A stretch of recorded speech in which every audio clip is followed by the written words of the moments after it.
Guys, welcome to my channel study material success में आपका स्वागत है। मैं आपकी दोस्त। तो देखिए, मैंने आपको कल बताया था हिस्ट्री के बारे में। तो हिस्ट्री के आगे टॉपिक जो चलेंगे, गुलाम वंश ख़त्म हो गया था, खिलजी वंश को मैंने बताया था कि पढ़ाऊंगी।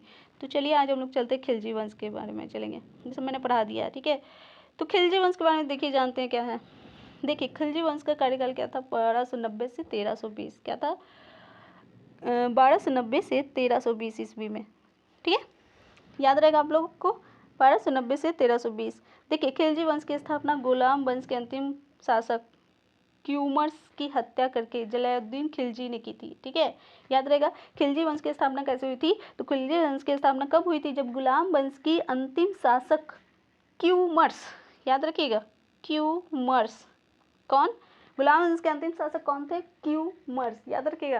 गुलाम वंश के अंतिम शासक क्यूमर्स, गुलाम वंश के अंतिम शासक क्यूमर्स, गुलाम वंश के अंतिम शासक क्यूमर्स, गुलाम वंश के अंतिम शासक क्यूमर्स, गुलाम वंश के अंतिम शासक क्यूमर्स थे। इतना तो मैंने आपको ऐसे ही याद करा दिया। तो खिलजी वंश की स्थापना कैसे हुई थी। तो खिलजी वंश की स्थापना हुई थी गुलाम वंश के अंतिम शासक क्यूमर्स की हत्या करके जलालुद्दीन खिलजी ने की थी। तो ये हत्या किसने की थी, तो हत्या की थी जलालुद्दीन खिलजी ने। तो क्यूमर्स की हत्या किसने की थी, तो जलालुद्दीन खिलजी ने, है ना, जलालुद्दीन खिलजी ने ही किया था। तभी तो खिलजी वंश की स्थापना हुई, याद रहेगा। देखिए, खिलजी वंश की स्थापना गुलाम वंश के अंतिम शासक क्यूमर्स की हत्या करके जलालुद्दीन खिलजी ने की थी। ठीक है, देखिए, अलाउद्दीन खिलजी इस वंश का सबसे प्रमुख शासक था। तो अलाउद्दीन खिलजी पूछ देगा, खिलजी वंश का प्रमुख शासक कौन था, तो अलाउद्दीन खिलजी था, याद रखिएगा। खिलजी वंश का प्रमुख शासक कौन था, तो खिलजी का प्रमुख शासक था अलाउद्दीन खिलजी, याद रहेगा। चलिए नेक्स्ट देखते हैं। अलाउद्दीन खिलजी के समय अनेक मंगोल आक्रमण हुए थे। तो कहेगा कि मंगोल आक्रमण किसके समय हुआ था, तो मंगोल आक्रमण हुआ था अलाउद्दीन खिलजी के समय। अनेक मंगोल आक्रमण कब हुए थे, खिलजी के समय, जिनका उसने सफलतापूर्वक सामना किया। किसने, तो अलाउद्दीन खिलजी ने। चलिए नेक्स्ट देखते हैं। देखिए, अलाउद्दीन खिलजी के बारे में जानेंगे हम लोग।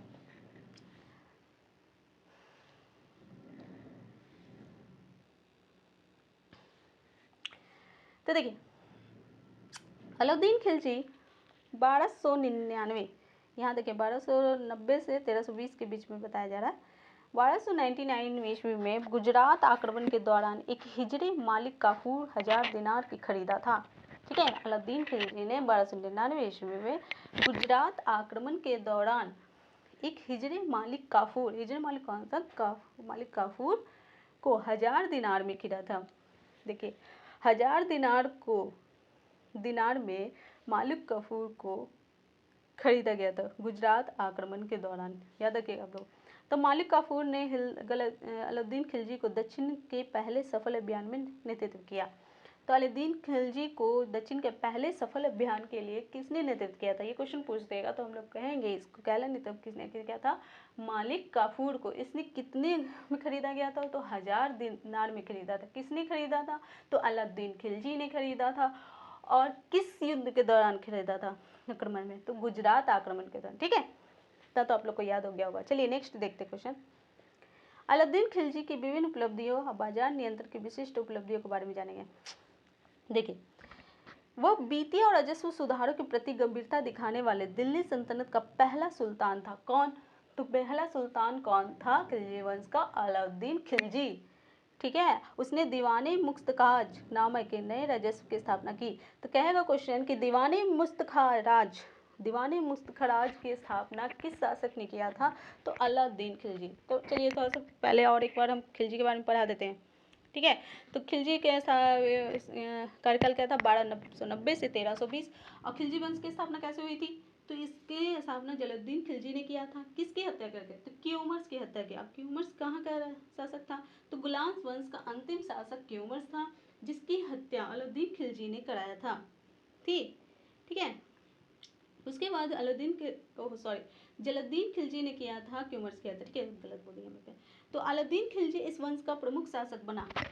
कौन, किस शासक, खिलजी वंश का प्रमुख शासक कौन बना? अलाउद्दीन खिलजी। अब अलाउद्दीन खिलजी के समय मंगोल आक्रमण हुए थे, ठीक है, जिनका उसके बाद अलाउद्दीन खिलजी ने गुजरात आक्रमण के दौरान मालिक कफूर को 1000 दिनार में खरीद लिया और फिर मालिक कफूर ने ही सबसे पहला अभियान का नेतृत्व कराया था। चलिए, उसके बाद अलाउद्दीन खिलजी ने बहुत सारी उपलब्धियां नियंत्रण गंभीरता दिखाने उसके बाद दीवानिक मुक्तराज का एक राजस्व का स्थापना किया, ठीक है। चलिए देखिए, नेक्स्ट देखेंगे, दिल्ली सल्तनत के दौरान भूमि के पैमास के मध्यम अलाउद्दीन खिलजी का पहला सुल्तान बना। तो दिल्ली सल्तनत के दौरान भूमि पैमास के माध्यम से राजस्व निश्चित करने वाला अलाउद्दीन खिलजी जो था पहला सुल्तान बना था। उसने भूमि की पैमास की मसाहत प्रणाली विकसित की। इस प्रणाली के आधार पर अलाउद्दीन खिलजी ने भू राजस्व की दर 50% निर्धारित की और उसके पूर्व भी 1/3 से छुआ करती थी। चलिए नेक्स्ट देखते हैं। अब आएंगे हम लोग तुगलक वंश के बाद, ठीक है। देखिए, 1290 से 1320 तक तो खिलजी वंश था जो कि खत्म हो गया। अब आएंगे 1320 से तुगलक वंश के बारे में। तो तुगलक वंश 1320 से 1398, ठीक है, याद रखेंगे। तुगलक वंश की क्या था? 1320 से 1398 में जानेंगे। तो ब्रेक ले लिया है। ब्रेक खत्म। तो चलिए आपको हम बताने वाले हैं आज तुगलक वंश के बारे में। तो तुगलक वंश आपका 1320 से 1398 ईस्वी तक चला। ठीक है, तुगलक वंश की स्थापना गयासुद्दीन तुगलक ने की थी, ठीक है। तो सबको पता है कि तुगलक वंश की स्थापना किसने की थी? तो गयासुद्दीन तुगलक ने। किसानों के प्रति उदारता दिखाया गया थी किसने? तो तुगलक वंश ने। अलाउद्दीन खिलजी द्वारा बढ़ाई की भू राजस्व को दरों को कम कर दिया था किसने? तुगलक वंश ने। तो भू राजस्व को दरों को बढ़ाया किसने था? तो अलाउद्दीन खिलजी ने। उसको कम किसने किया? तो तुगलक वंश ने, ठीक है।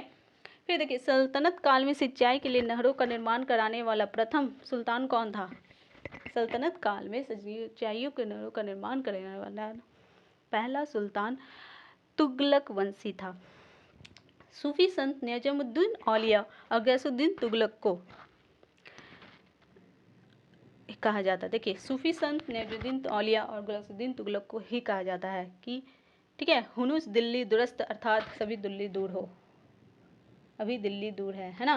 हुनुस दिल्ली दुरस्त का अर्थात होता है अभी दिल्ली दूर है। चलिए नेक्स्ट देखते हैं। देखिए, मोहम्मद बिन तुगलक इस वंश का अन्य प्रमुख सुल्तान था, ठीक है। और जयादीन बर्नी मोहम्मद तुगलक के शासनकाल में 5 प्रमुख घटनाओं को उल्लेख करते हैं। मोहम्मद तुगलक 1326 से 26 में दुआब में क्षेत्र में वृद्धि खुरासान का बयान। चलिए यहाँ पे आगे देखते हैं। देखिए, हालांकि उसने ये सभी कार्य को राज्य के बेहतर के लिए किए थे, लेकिन इनमें से सब सफल नहीं हो पाया था। मोहम्मद बिन तुगलक कुछ विद्वान पागल सुल्तान, मोहम्मद बिन तुगलक को कुछ विद्वान लोग जो थे वो पागल सुल्तान भी कहते थे। तो कह देगा क्वेश्चन में कि पागल सुल्तान किसे कहा जाता? तो मोहम्मद बिन तुगलक को, ठीक है।